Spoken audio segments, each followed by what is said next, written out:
Denver's awful air quality is now getting international attention. We've had air quality alerts every day for a month, and it begs the question, is this our new normal? The air quality has been so bad the mountain views are blocked, and things are expected to get worse over the weekend. Today, Denver had the 9th worst air quality in the world. It's joined in the top 10 by cities like Kabul, Afghanistan, and Mumbai, India. The only U.S. city in the top 25 is Detroit.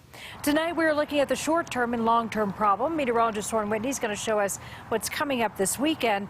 We start, though, with Jeff Todd and the long-term outlook. And, Jeff, the city of Denver could actually face penalties for this. Karen, the ozone measurements have gotten so bad over the past few years, the Environmental Protection Agency is looking at putting new restrictions on the Denver area. The air is something that the state measures every day, tries to predict, and so much of it is coming from outside of our borders.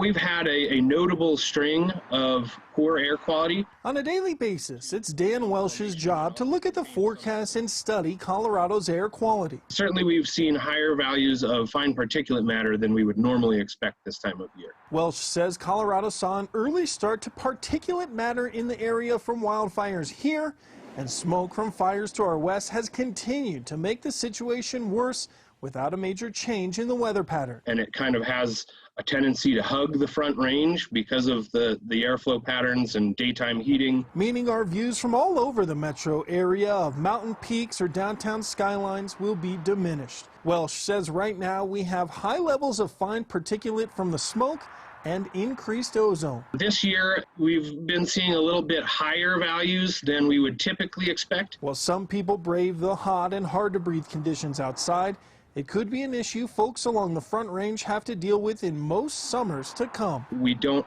really expect to see a decrease in the fire activity and some of these long, hot, dry stretches. So I'd hesitate to call it the new normal, but I also would not expect it to go away. The EPA told us that it is looking at new restrictions specifically around emissions. Like we could be buying a new type of gas, one that actually reduces smog. Those restrictions will be finalized next year. We're live in Lakewood tonight. Jeff Todd covering Colorado First. All right, Jeff, thank you. Lauren